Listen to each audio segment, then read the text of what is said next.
the Executive Cabinet Member Regeneration portfolio.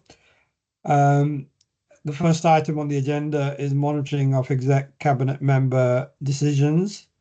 Any questions or queries in relation to that? Yeah, could I? Yeah. Just in relation to West Bolton Town Centre, 14th to the 3rd. I know I'm going back into history now, but it's really its ugly head. And that relates to paving works. I'll refer to the continuous footpaths, which obviously they're driven over by vehicles. In one particular bit, I mean, it has been reported, it's just failed.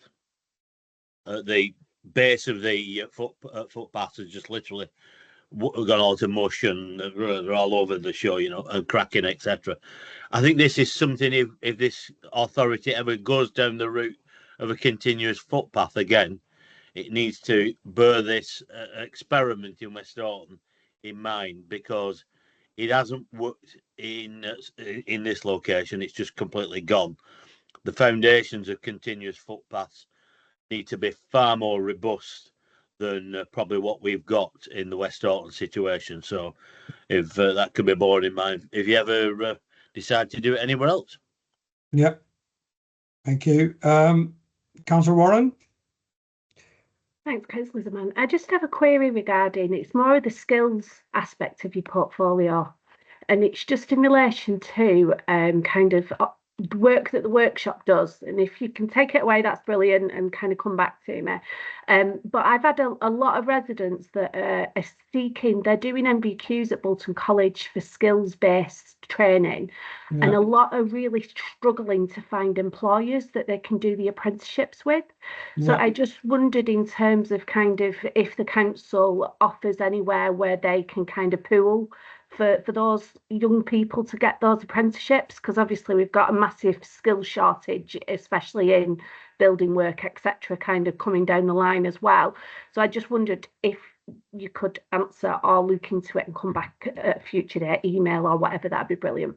Thank you. Yeah, I think I'll ask Paul to look into this to see to see what connection is there between the workshop and the college, and if there isn't one, then I think this is something that we need to explore further. Yeah, so thank you, Chair. I mean, we have been trying to engage with the college and with the university, and with all of the development that's going on with the work that we're doing, in theory, the construction college should be one of the best construction colleges for people to join. But we are pushing the college and the university to develop that further. And I can certainly get the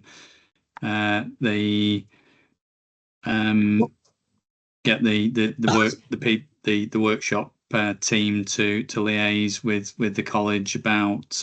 But there's also our Business Bolton team who can engage with employers who are willing to accept apprenticeships, so we can advertise those apprenticeships. Yeah, thank you. Councillor Wilkinson? Yeah, can I just follow on from what Adele said, because it is a valid point. But I've lingered long enough to remember, when we've had previous developments, going back to Middlebrook, when it was starting being developed, about trying to ensure that employment opportunities, particularly in more deprived parts of the borough, were made available. Transport was a big issue. Then we had logistics north, and now we're going to have, obviously local works, which was a big construction site.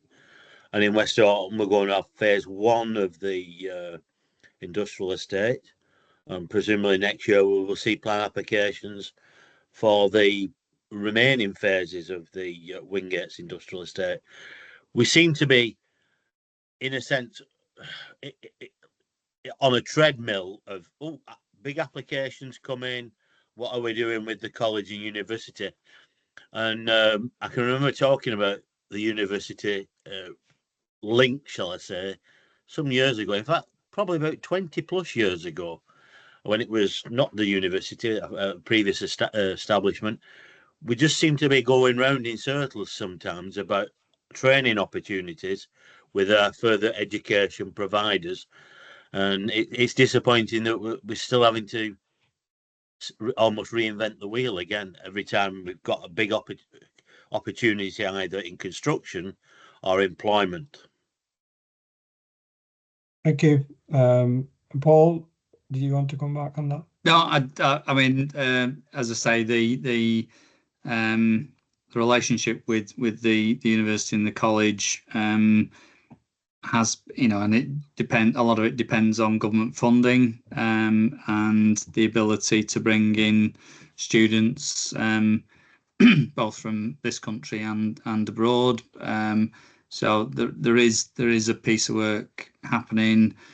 I'm speaking with the Vice Chancellor next Tuesday. So and he's the decision maker. So there's an opportunity to explore a number of things and to try and create that bit of a future strategy.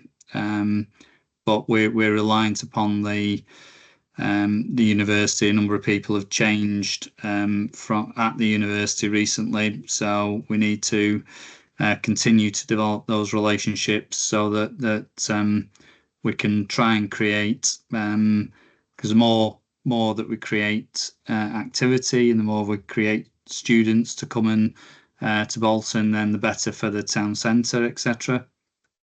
But that's on that's part of the economic resilience plan as well. Right. Thanks, Paul. Mr. Dyson.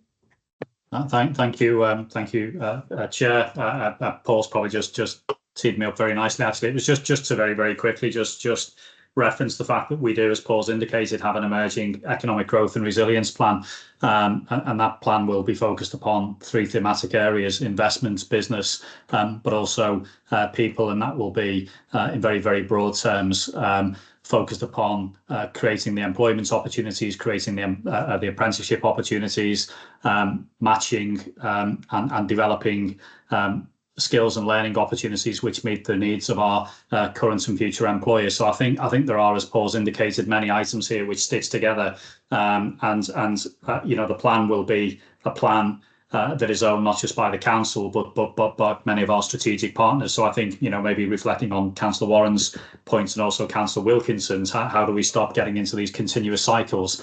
My hope is that it's through the plan and the longer term commitments to supporting the residents of the borough in terms of both employment and skills that will hopefully create that more sustainable solution moving forward. But it's a piece that we will likely be bringing to Cabinet later this year. So perhaps that's an opportunity to talk in more detail about it. But I think that plan, as Paul's indicated, will bring together the various pieces that we've briefly discussed on this call. Thank you, Chair. Thank you. Can I bring in Councillor Connor Bennett? Thank you, Chair. Just on the back of this discussions, Paul, that you're having with the University of Bolton, obviously I represent Farnworth South. These residents haven't got a clue what's going on there. They didn't realise that there was any activity going on in the building, what courses kind of happen there. Are they going to do some kind of promotion around Farnworth and what actually happens in the campus? Because I think Farnworth is very lucky to have a university campus. I think they need to make more of what they're actually doing there with the local residents. Yeah, we can certainly pick that up. I mean, there's and you're conscious that their facility up at and I've forgotten the name of it now, but the university have and the college have sort of manage one of the community centres in Farnworth, and we're conscious that the university are making some decisions on their ability to manage their estate. We want to encourage them to continue to have a presence in those two locations in Farnworth. but as you say, the main location in the middle of Farnworth, they need to do more with that, and there is the potential because they've got Bolton Institute of Medical Science, but then they're developing, and they've already announced that they're developing a medical degree facility as well. So let me find out a little bit more about that, and then I'm happy to brief everyone once we know what their final plans are. Thank you. Okay, I see no more hands, so we are now moving into the confidential part of the meeting. Do you need to stop recording, Ian?